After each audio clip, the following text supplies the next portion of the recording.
Hello friends, welcome to cook life kitchen. આજે આપણે બનાવીશું ગૌરી વ્રત કે જયા પાર્વતી વ્રતમાં ખાઈ શકાય તેવો ઇન્સ્ટન્ટ દૂધીનો ફરાળી હાંડવો। તો ચલો બનાવવાનું શરૂ કરીશું।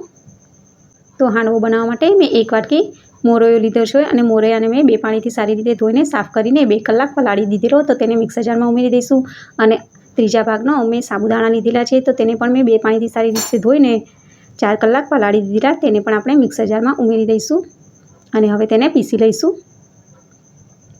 મોરૈયો અને સાબુદાણા આપણે પીસી લીધેલા છે, તો તેને આપણે એક બાઉલમાં કાઢી લઈશું અને હવે આપણે મિક્સર જારમાં થોડું પાણી ઉમેરીને તેને પણ આપણે બાઉલમાં કાઢી લઈશું અને 1 બાઉલ જેટલું મેં દહીં લીધેલું છે, ખાટું દહીં છે, તેને આપણે બાઉલમાં ઉમેરી લઈશું અને સારી રીતે બેટર બનાવી લઈશું। અને હવે તેમાં હું 1 ચમચી જેટલી ખાંડ ઉમેરી દઈશ, કાળા મરીનો પાવડર ઉમેરી દઈશ, સ્વાદ પ્રમાણે સિંધાલું મીઠું ઉમેરી દઈશ। તમે ન ખાતા હોય તો સ્કીપ પણ કરી શકો છો। અને 1 ચમચી જેટલો શેકેલા જીરાનો પાવડર લીધેલો છે, તેને ઉમેરી દઈશ। 1 ચમચી જેટલી વરિયાળી છે, તેને પણ ઉમેરી દઈશું અને અત્યારે મેં 1 નાનો ટુકડો તજ અને 2 લવિંગનો પાવડર બનાવ્યો છે, તો તેને પણ ઉમેરી દઈશું અને 3 ઝીણા સમારેલા લીલા મરચાં ઉમેરી દઈશું અને હવે બધા જ મસાલાને બેટર સાથે સારી રીતે મિક્સ કરી લઈશું।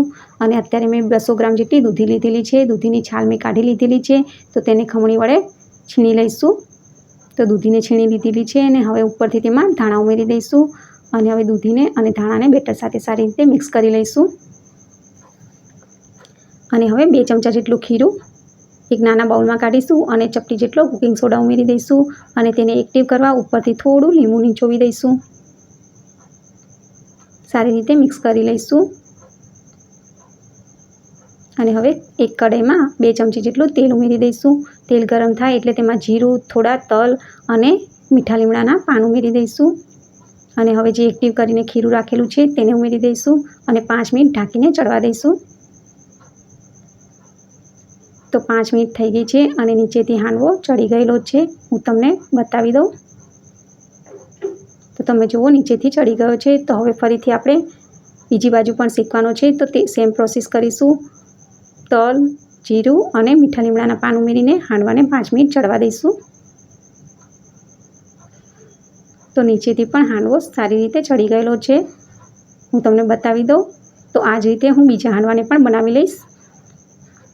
તો ફ્રેન્ડ્સ, વ્રત અને ઉપવાસમાં ખાઈ શકાય તેવો ઇન્સ્ટન્ટ દૂધીનો ફરાળી હાંડવો બનીને તૈયાર છે। તો આનો ચટણી સાથેનો લોંગ વિડીયો મેં ચેનલમાં મૂકેલો છે, તમે જોઈ શકો છો। અને રેસીપી સારી લાગી હોય તો વિડીયોને લાઇક કરજો, શેર કરજો અને મારા ચેનલને સબસ્ક્રાઈબ કરજો। Thank you for watching, bye bye.